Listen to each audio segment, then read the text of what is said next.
पापा, अब मैं बहुत जल्द सरकारी डॉक्टर बन जाऊंगा।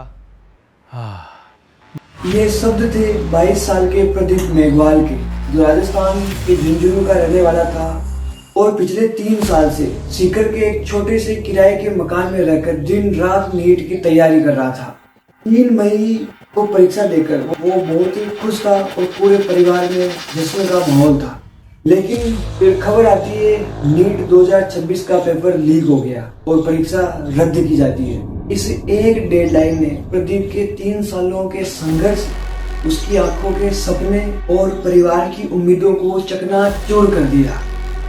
वो इस बात को लेकर इस कदर तक डिप्रेशन में चला गया कि शुक्रवार को उसने अपने कमरे के पंखे से लटककर आत्महत्या कर ली। जिस बेटे को डॉक्टर बनकर दूसरों की जान बचानी थी, वो सिस्टम के करप्शन की वजह से खुद अपनी जिंदगी की जंग हार गया। प्रदीप अकेला नहीं है, ऐसे 3 और छात्रों ने अपनी जान दे दी। ऋतिक मिश्रा, उम्र 21 साल, उत्तर प्रदेश का रहने वाला, जब पेपर लीक की खबर सुनता है तो इसके आखिरी शब्द थे, अब जिंदगी में कोई कॉम्पिटिटिव एग्जाम नहीं देना। नमस्कार। जिस परीक्षा में बैठने के लिए परीक्षार्थियों को अपना कलावा कटवाना पड़ता है, अपना पवित्र जनेऊ कटवाना पड़ता है, अपनी तुलसी माला कटवानी पड़ती है, यहाँ तक कि पायजामे की चेन तक को कटवाना पड़ता है ताकि परीक्षा में किसी तरह की कोई चीटिंग ना हो सके। आखिरकार उस लेवल की परीक्षा का पेपर कैसे लीक हो जाता है? 3 मई 2026 पूरे भारत में इस दिन नीट का पेपर था, लेकिन जानकर हैरानी होगी कि 10 दिन पहले ही पेपर लीक हो चुका था। यहाँ पर 2 मास्टरमाइंड है जिन्होंने पेपर लीक किया था। पेपर लीक की शुरुआत होती है महाराष्ट्र के पुणे से। पीवी कुलकर्णी जो कि केमिस्ट्री का लेक्चरर है और मनीषा मांधारे जो कि बॉटनी की प्रोफेसर है।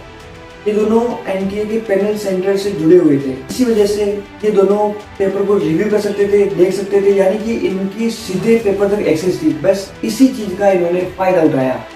केमिस्ट्री के टीचर ने केमिस्ट्री के सवालों को उठाया और बॉटनी के टीचर ने बायोलॉजी के सवालों को उठाया और इन दोनों ने पेपर को लीक नहीं किया। इन जो रियल पेपर है उसको गेस्ट पेपर में बदला और अपनी खुद की प्राइवेट कोचिंग सेंटर पर बच्चों को पेपर रटवाया।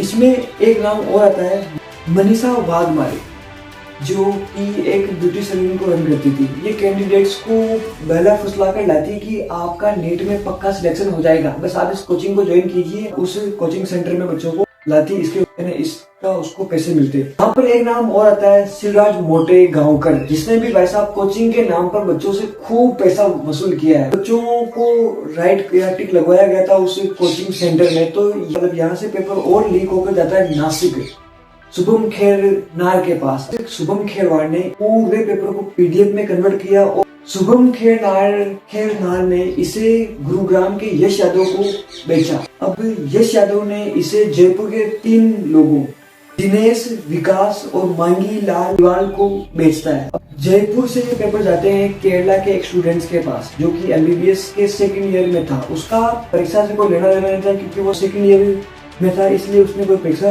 नहीं दी। तो उसने क्या किया, अपने पिताजी को वो पीडीएफ भेजा। उसके पिताजी सीकर में एक हॉस्टल चलाते थे, तो उन्होंने भेजा कि आप अपनी जो हॉस्टल में पढ़ रही है बच्चियों को दे देना ताकि उनकी कोई मदद हो सके। जब उसने पीडीएफ भेजा अपने पिता को तो बहुत देर हो चुकी थी क्योंकि लड़कियां उस टाइम नीट के पेपर के लिए निकल चुकी थी। तो फिर उसने पेपर होने के बाद अपने किराएदार जो कि एक केमिस्ट्री का टीचर था उसको वो पीडीएफ दिखाता है कि सर आप देखो ये पीडीएफ मेरे बच्चे ने मेरे को भेजा है। तो जब वो केमिस्ट्री का टीचर देखता है तो बहुत सारे जो केमिस्ट्री के पर्सन थे वो बहुत मैच कर रहे थे उस गेज पेपर से, तो उनको कुछ गलत लगा। फिर उन्होंने अपने एक दूसरे मित्र जो कि बायोलॉजी के टीचर थे उनको भी बुलाया और उन्होंने भी जब मैच किया तो केमिस्ट्री की और बायोलॉजी के बहुत सारे सवाल सटीक मैच कर रहे थे। और जब उन्होंने अंदाजा लगाया कि तो कितने अंक का ये मैच कर रहा है तो पता चला कि 720 में से 600 नंबर का पूरा गेज पेपर मैच कर रहा है। तो फटाफट 3 मई की रात को ही वो पुलिस स्टेशन जाते हैं, वहां कोई शिकायत नहीं होती। तो उन्होंने एनटीए को मेल किया। एनटीए ने फिर एक्शन लिया, एसओजी की एक टीम बनाई। उन्होंने जब छापामारी की तब जाकर इसका पूरा का पूरा गेम बाहर निकला। नीट के पेपर को 30 लाख रुपए तक बेचा गया है, यानी कि पूरा पेपर महाराष्ट्र से लीक हुआ है। महाराष्ट्र के पुणे से नासिक, नासिक से गुरुग्राम, गुरुग्राम से जयपुर, जयपुर से केरला, केरला से वापस सीकर। यहाँ पर सबसे बड़ी गलती है एनटीए वालों की। उन्होंने अपने कर्मचारियों को जैसे खुले सांड की तरह छोड़ रखा है, उन पर कोई नजर रखी नहीं गई। एनटीए की गलती की वजह से आज 4 होनहार छात्रों ने अपनी जान दे दी। आप उन लोगों, उन परिवार वालों को उनके बच्चे वापस नहीं लौटा सकते, लेकिन अपनी कमियों को तो सुधार सकते हैं। धर्मेंद्र प्रधान जी ने स्टेटमेंट दी कि हम अभी से पूरी तरह से कंप्यूटर बेस्ड करने वाले, ताकि छोटा गला ना हो सके।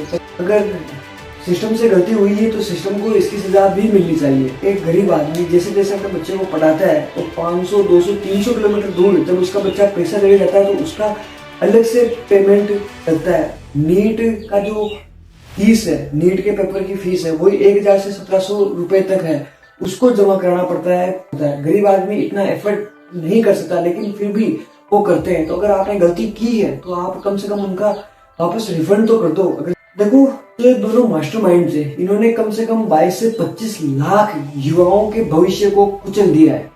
इन लोगों को ज्यादा से ज्यादा 2 से 5 साल की सजा होगी, 10-20 लाख का जुर्माना होगा और ये वापस बाहर निकल आएंगे और फिर वापस कोई ना कोई नया अंजाम देंगे।